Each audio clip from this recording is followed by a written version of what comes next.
Bonjour, Lionel de la chaîne CycloGP pour une nouvelle vidéo consacrée aujourd'hui à Trajectoire brisée numéro 2, Karl Wendlinger, stupeur à Monaco. Donc contexte. Le 12 mai 1994, 11 jours après le week-end noir d'Imola, un nouvel accident se produit. Donc Karl Wendlinger, pilote autrichien chez Sauber, Esport, donc un des 4 esports de Mercedes, que Mercedes a placé en Formule 1 à l'époque, est victime d'un très grave accident à la fin des essais libres de premier essai libre du jeudi. Donc il y a exactement 27 ans, donc jeudi 27 ans. Donc sa voiture sort à très haute vitesse de la piste, s'écrase dans le rail. Le pilote tape la tête dans le rail de sécurité, plonge immédiatement dans un coma profond. On va longtemps penser que le pilote s'en sortira pas. Finalement, donc ce pilote va s'en sortir.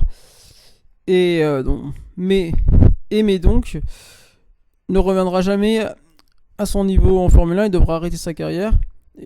Mais par contre, pour le coup, continue toujours, puisque Karl Wendlinger, à l'heure actuelle, il est pilote en historique.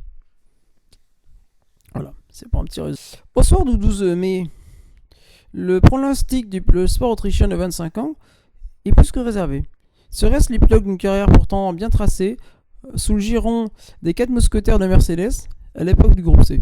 Le plus brillant, Michael Schumacher, donc 24 ans à l'époque, son coéquipier Heinz-Harald Frentzen, et enfin le plus méconnu des 4, Kyle Kreuzpointner, 26 ans, et lui qui est devenu en fait un pilote de camion et un des meilleurs pilotes de camion à l'heure actuelle. Toujours à l'heure actuelle, une top pilote de camion, après une carrière en endurance, et une carrière en Formule 1 qui a jamais vu le jour. Voilà. Donc, en fait, Karl Wendlinger, lui, dès le début, il est destiné à faire de la Formule 1. Michael Schumacher, il ne sait pas trop, parce que Michael Schumacher, il est bon, mais en fait, Schumacher et Wendlinger, c'est la F1 alors, pour Mercedes. C'est les deux espoirs qui vont monter en Formule 1. Puisque Mercedes, eux, ils veulent s'impliquer en Formule 1. C'est leur nouveau... puisqu'ils savent que effectivement le moteur en WSC va être interdit... va être rabaissé et surtout le WC va disparaître. Donc ils cherchent un moyen de placer leur moteur comme Peugeot donc ils choisissent la Formule 1 via leur filiale Ilmor. Donc Ilmor, c'est une filiale qui a été créée par Paul Morgan et Mario Illin. Donc ils créent donc ils leur commandent un moteur. Pour le moment, fait par l'écurie Leyton House, puisque Akira Akagi lui s'est fâché avec John Judd. Il cherche un moteur plus puissant, en plus au standing de son écurie, qui est quand même effectivement une petite écurie, qui est quand même, on va dire, à l'heure actuelle, ce sera un peu l'équivalent d'AlphaTauri, on va dire, Leyton House. C'est-à-dire, c'est une écurie de midfield, mais qui est capable de gros coups. Mais vraiment de gros coups, notamment avec Ivan Capelli, notamment. Voilà. Et de temps en temps, quand ça défaillit avec Mauricio Gugelmin. Donc, le contexte des débuts, en fait, en F1 de Wendlinger, en fait, simplement, c'est... Ivan Capelli qui est donc suite au limogeage d'Alain Prost qui est recruté par Ferrari, donc il part pour préparer son 92. Karl Wendlinger, en fait, Mercedes contre le pilote qui prête leur pilote gratuitement, contre un peu d'argent à l'écurie qui est en grave difficulté financière puisque son patron vient d'être accusé de fraude massive au Japon, 700 millions d'euros pour être précis. Donc ils viennent au secours d'écurie en fournissant ce pilote pour les deux derniers Grands Prix. Voilà. Donc ça, c'est le contexte du début. Ça suit un parcours quand même qui est très logique, puisque Wendlinger débute au début des années 80 karting, pilote en karting assez brillamment, puis en 87 champion de Formule Ford Autriche, juste après Ratzenberger, on va dire, qui suit Ratzenberger l'année précédente notamment. Ensuite, Formule 3 autrichienne en 88, Formule 3 allemande devant Michael Schumacher pour 2 points en 1989. En même temps, DTM, début en sport proto également, et en F3000 en parallèle. En F3000, il va pas trop réussir. En F3000, il fera qu'un podium à Hockenheim en 91. Par contre, en sport prototype, il est champion du monde en 90. Avec Michael Schumacher, Johan Mass notamment, Michael Bartels qui pilotera l'année suivante en Formule 1 chez Lotus sans succès. Voilà. Donc des débuts assez éclectiques du DTM aussi. Voilà, un pilote qui est éclectique, comme souvent aime bien Mercedes. Ou un peu comme son compatriote Ratzenberger aussi par exemple. Un mec très éclectique. Ce qui d'ailleurs on verra ensuite. Mais c'est un pilote très très éclectique, Wendlinger. Beaucoup plus que Schumacher, ou Frentzen, c'est un pilote qui est ultra éclectique. Donc 1991, en parallèle de la Formule 3000, en fait, il est décidé que donc via Ilmore, en fait, on va la placer en Formule 1 pour préparer 93, parce qu'en fait en 93 Mercedes voudrait s'engager en Formule 1 directement en 93 via Peter Sauber, qui est leur homme de confiance depuis plusieurs années, notamment avec les Mercedes Sauber qui dominent en endurance, qui gagnent le Mans, qui vont gagner le Mans, qui ont encore jamais gagné le Mans mais qui auraient pu gagner le Mans, qui ont fait un signe un peu de moment, voilà, donc c'était une excellente écurie. Avec un jeune Michael Schumacher notamment, Jochen Mass, homme d'expérience dedans, Jean-Luc Lesser, homme d'expérience également, voilà, des jeunes et vieux qui forment.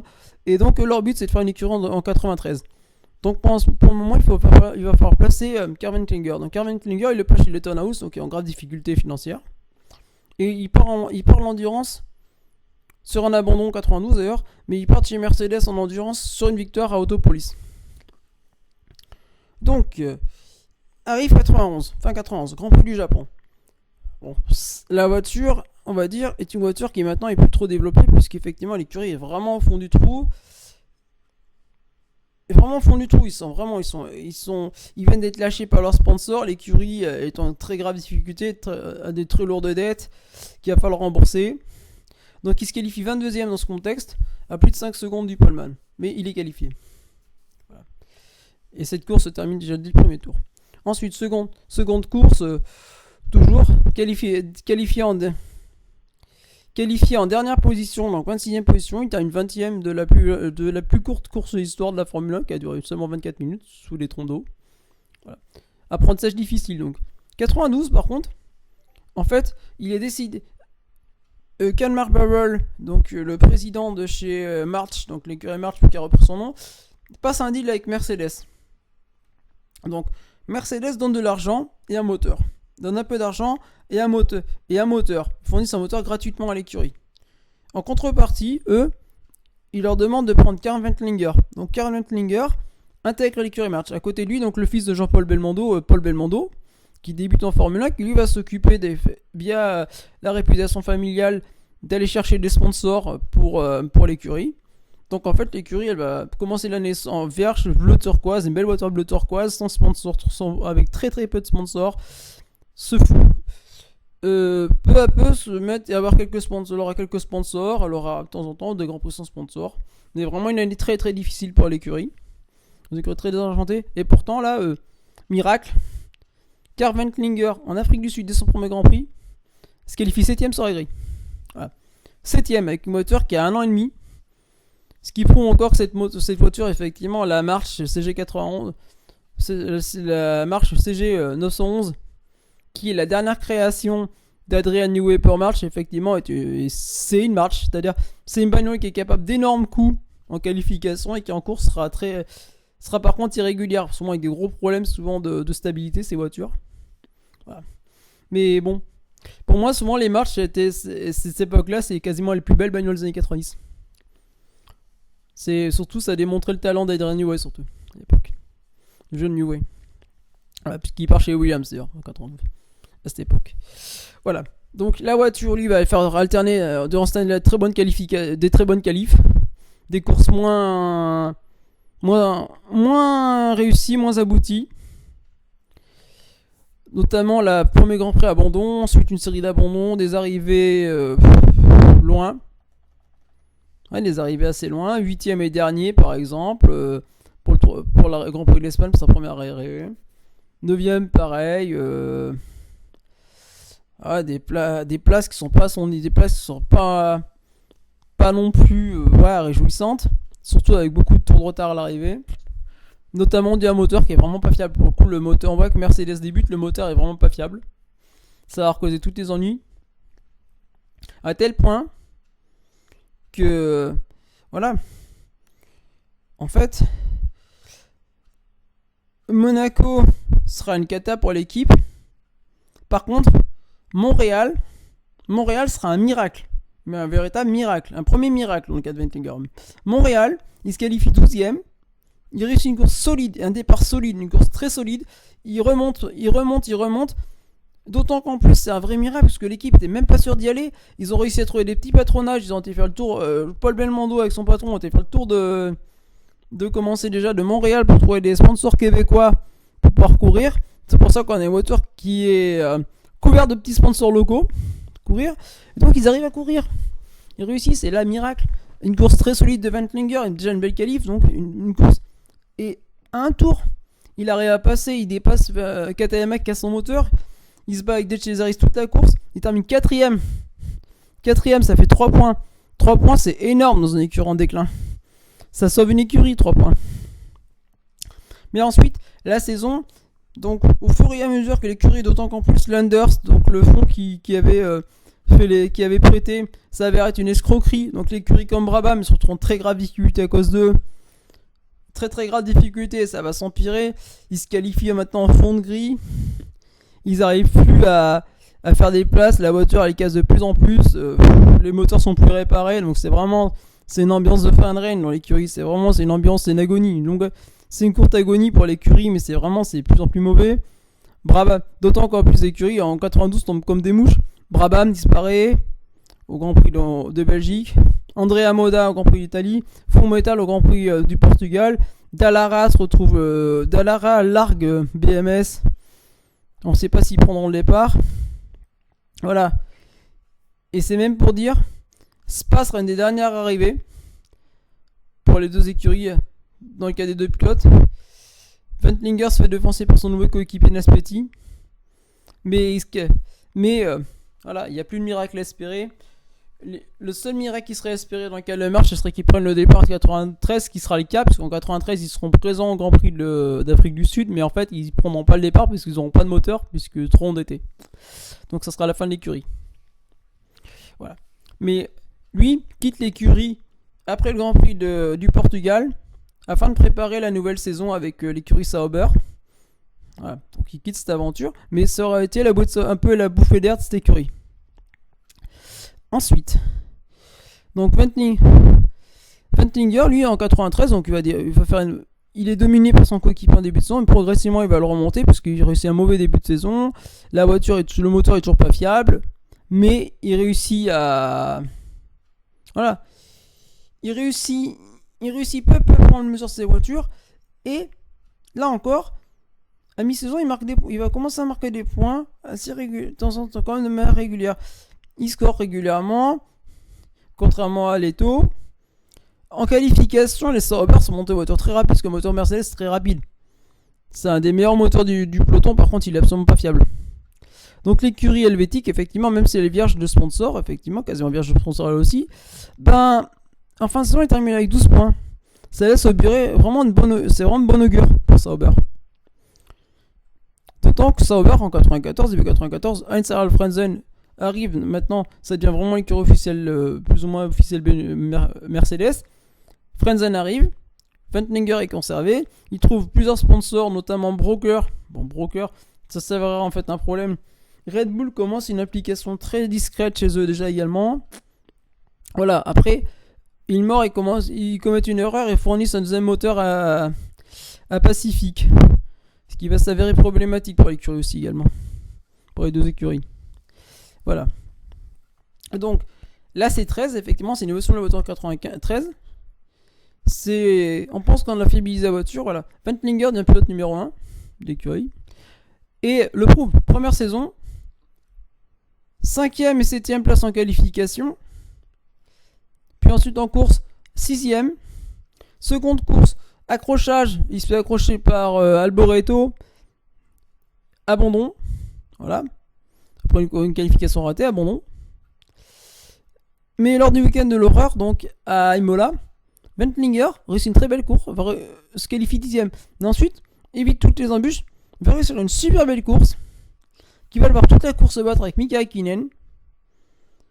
Avec Mika Häkkinen pour son premier podium, qui rate de très peu, qui rate de 3 secondes à l'arrêt finalement. Voilà. Mais on ignore encore que ce sera le dernier Grand Prix de Ventlinger sur cette année-là. Voilà, 1994, 12 mai.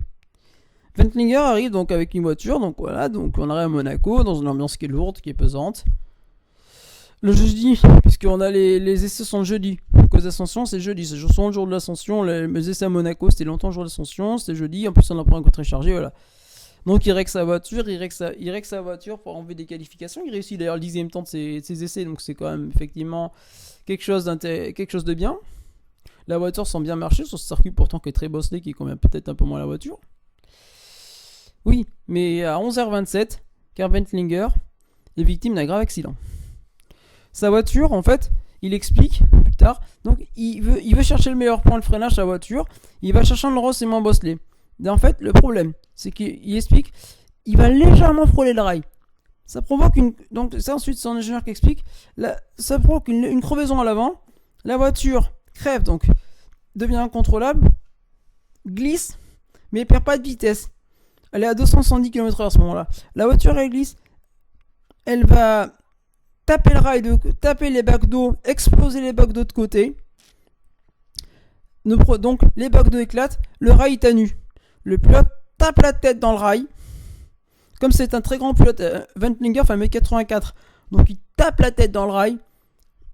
La voiture finit de glisser et presque immédiatement, en fait, on va essayer de voir Karl Wendlinger qui va essayer de sortir, mais tout de suite s'effondre la voiture. Tout de suite s'effondre, c'est un coma profond la voiture. Il va falloir le long Eric Comas qui était juste derrière, stop son Lotus en protection et va apporter aide à son copain. Oui, mais en fait, voilà, comme pour Senna, il n'a pas de grande utilité. Il va falloir de très longues minutes au secouriste donc pour extraire le pilote avec d'infinies précautions. Donc on place une nivière, on l'intube, on met sous perfusion, on met la coquille. Évacuation vers l'hôpital de Monaco. Là, on se rend compte effectivement que son état est très grave. Donc on l'évacue vers l'hôpital de Nice, qui est le meilleur hôpital en neurochirurgie de la région. Donc diagnostic des médecins, multiples œdèmes, d'autant qu'en plus il est inopérable selon les médecins, donc il va falloir attendre, laisser. Et en fait, comme il explique les médecins, on n'est pas très pessimiste pour ce moment-là. 48 heures, on laisse 48 heures. Pourtant, après 19 jours de coma, plus 3 semaines de coma artificiel, donc 5 semaines de coma en fait, il sort du coma, mais est-ce qu'il pourra retrouver une vie normale ? Est-ce que ça sera possible ? Il va falloir le long mois de rééducation pour qu'il retrouve toute sa mobilité dans un premier temps, puis ensuite ses capacités. Donc fin septembre, on organise une séance d'essai pour voir s'il peut piloter, voir s'il faut rompre le contrat ou pas. Donc ça s'avère comme c'est prévu, c'est-à-dire qu'il est loin. Bon, il arrive à piloter, mais il est loin. Et lui, par contre, il explique qu'il était pas si mal que ça dans la voiture. Il était bien. Je pense que c'était surtout le sentiment de retrouver une voiture. Et là, en fait, ça va produire un cas un peu emmerdant. En fait, De Cesaris est parti en vacances. Il est parti en vacances, pratiquer la planche à voile, qui est vraiment son grand plaisir. Et donc, De Cesaris est injoignable. Donc, De Cesaris est viré, il faudra un pilote de secours. Donc, on trouve Leto pour aider, pour suppléer. Donc, Peter Sauber décide de prolonger son pilote. Voilà, pour son pilote. Et lui donne une chance. Donc, les essais, par contre, se passent pas super, en fait. D'autant qu'en plus l'écurie a été lâchée par Broker qui s'est avéré une escroquerie organisée. Mercedes les a lâchés pour McLaren malgré les critiques de Nigel Mansell qui a tiré boulet rouge. Donc en fait, Sauber il passe chez Ford et ça devient l'écurie titre de Ford. Il récupère Red Bull, Petronas qui seront sponsors historiques de l'écurie notamment. Voilà, pas mal de sponsors historiques en fait, il récupère Sauber. Donc l'écurie, au niveau pilote ça reste le même, ça reste. Donc, mais en fait, les essais s'avèrent qu'en fait, il est loin de son niveau, il a plus de 3 secondes de Frenzen en fait. Il a pas eu la progression, ça a cassé sa progression. Donc, 4 Grands Prix vont suffire à se rendre compte qu'il n'a pas récupéré son accident, notamment comme il l'explique, il souffre le trouble de concentration depuis cet accident. Voilà. De graves troubles de la concentration, donc ça le gêne. Il peut pas piloter correctement. Voilà. La seule course qui va terminer, ça sera le Grand Prix d'Espagne à 2 tours du vainqueur. Ça sera. Et alors, donc, il repart chez Willy Dengel pour retravailler sa condition. On lui propose un nouveau retour après l'intérim de Jean-Paul Bouillon, de Jean-Christophe Bouillon. On lui propose un nouvel intérim au Japon, on finira la saison, voir s'il a vraiment le niveau, ou si c'est fini pour lui. Et en fait, voilà. Donc, Japon, il termine 10ème, loin encore, il termine. Voilà, c'est pourtant c'est encourageant, mais il est loin encore. Il va falloir beaucoup de travail. Mais voilà, samedi, lors des qualifications, juste après le très grave accident d'Hakkinen, qui souffre pour les mêmes blessures que lui, et qui aura une destinée différente, Sami, il évitait une violente sortie de piste. Et malheureusement, un de ses séquelles suite à son accident se réveille, c'est-à-dire que la nuque, la nuque qui avait quand même pris cher et douloureuse, il abandonne le 9ème tour parce que simplement il ne peut plus physiquement piloter cette Formule 1 sur ce circuit, surtout qu'en plus c'est un circuit très tortueux. Il abandonne, voilà, il rompt son contrat aussi, voilà, il arrête la Formule 1. Donc voilà, c'est là sa trajectoire brisée. Et ensuite, il va poursuivre Pourtant, il va poursuivre depuis plusieurs années, voilà, il continue sa carrière en DTM, en FIA GT, ça va devenir les piliers du FIA GT, en endurance, il va faire un 3ème du Mans en 96, voilà, il remporte Daytona, il se fait un vrai nom en endurance, Ventlinger c'est vraiment un grand nom en GT notamment, c'est un super pilote en GT, et depuis quelques années, il a repris la concession familiale avec son frère, il est pilote DTM, il est pilote en historique, il pilote chez Mercedes, il est ambassadeur chez Mercedes. Et donc avec sa femme de l'époque, Jacques Sophie, et c'est sa fille Laura et son fils, et notamment son petit dernier, donc son petit dernier Jonas, son fils. Son petit dernier Jonas, effectivement. Donc lui, il a aussi réussi d'une autre manière. C'est le gardien de but de l'équipe de Nuremberg, du FC Nuremberg, donc qui est une ancienne équipe de Bundesliga, en Bundesliga 2. Donc ouais, c'est un gardien qui est aussi, il est aussi international espoir, son fils. Donc voilà. Et lui, il continue à piloter, effectivement, pour le plaisir en épreuve historique. Voilà, donc c'était Lionel de la chaîne CycloGP. Au revoir et bonne soirée.